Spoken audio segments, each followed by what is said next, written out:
So, hi, my name is Brooke. What's your name? Hi, Brooke. I'm Iona. Thanks so much for giving me a lift.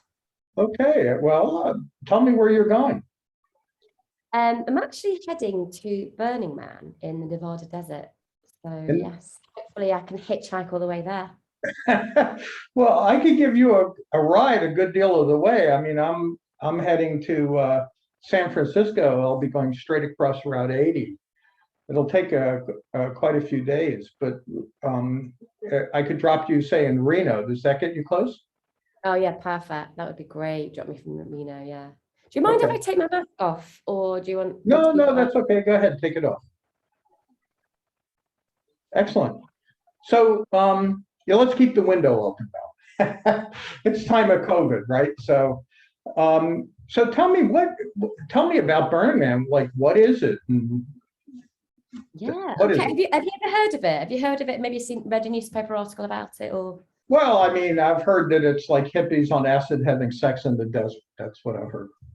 well, I mean, I'm sure there are hippies having taking acid and having sex in the desert. But it's not just that. It's this incredible cultural phenomenon, actually. So I like to say, to make it easy to understand what it is. Oh, it's a festival, but actually, Burning Man veterans would say it's not a festival; it's a way of life. So what it is in the middle of the desert, and this city is created just for 1 week only for people to go and experience an alternative way of interacting with each other and living. Um, and I went once in 2016, so I'm glad to be going again right now. And it completely opened my eyes to a new way of being.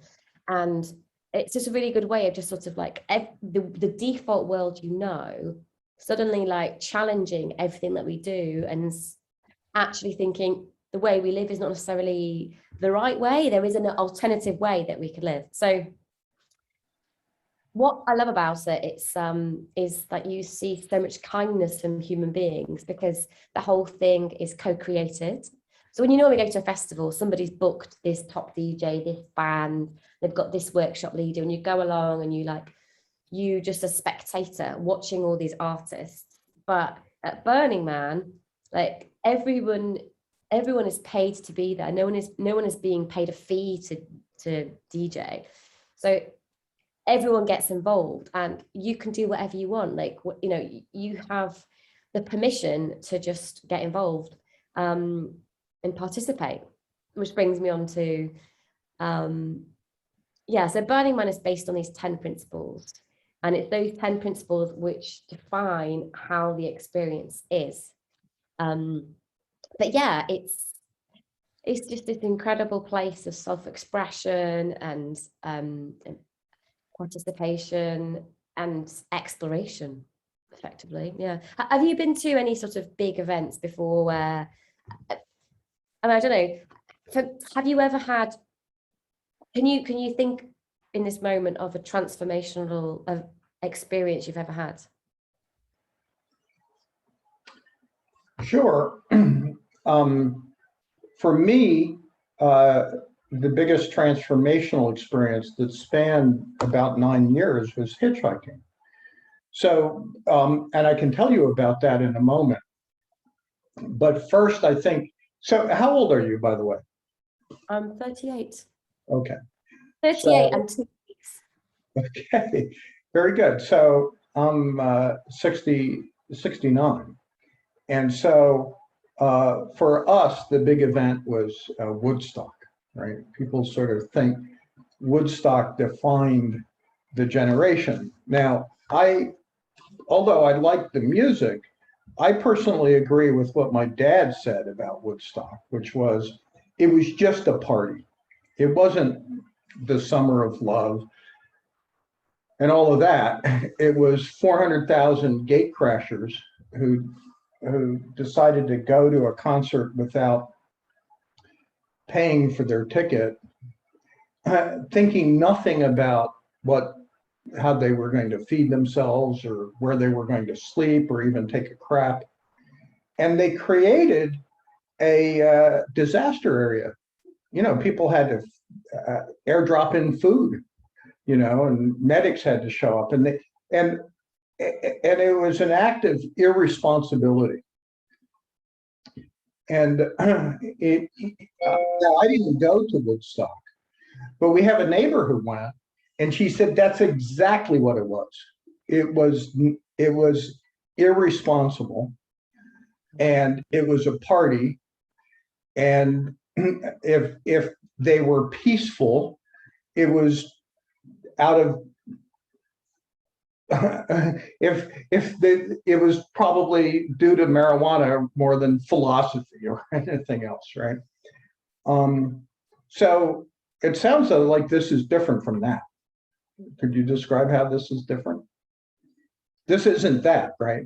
Plus, Woodstock was never repeated, and we have a house out in Sullivan County, just a few miles from the Woodstock site, and nobody in the area ever wants it repeated because it was, in fact, a disaster.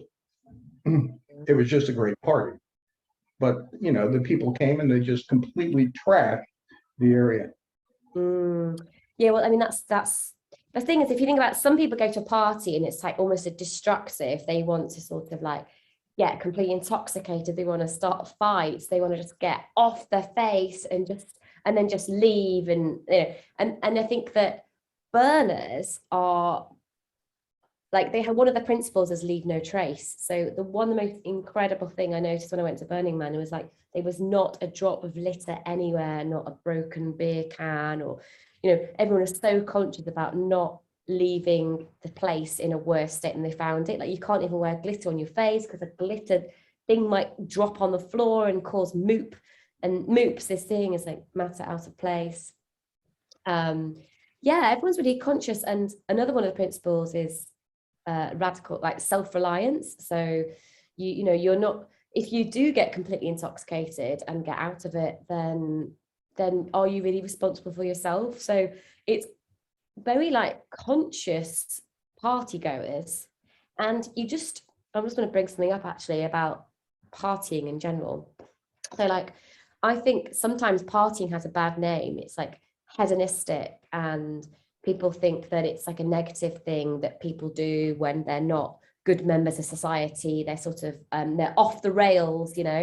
My dad used to like, said if you were a party girl, then you were basically a waste of space, and actually the good thing to do in life is to work hard and that kind of thing. But actually, I sometimes think that partying is actually really important, because it's a chance for you to meet all these different people across the world, and it's a chance for you to explore yourself, and it's where you're really authentically yourself, and anything could happen. And it's sort of it's like your consciousness externalized, and it's also a chance for you to explore all the pleasures of life, or come across a new passion, because you might meet somebody who does acro yoga and you never tried that before, or you come across a DJ and you hear some sort of genre of music you've never done before, and it suddenly makes you feel something more.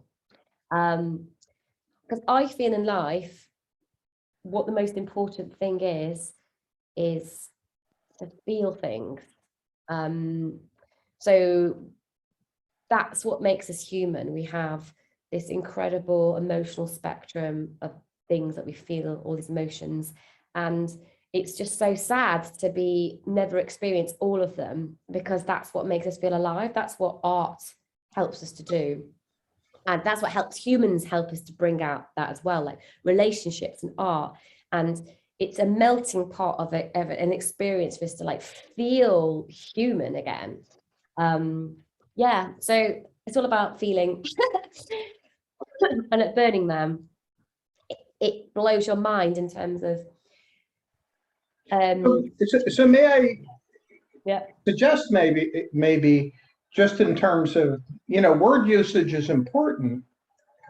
Now, your dad would think that a party girl is unproductive, but perhaps a better word would be celebration, right? I mean, in virtually all cultures, people celebrate things.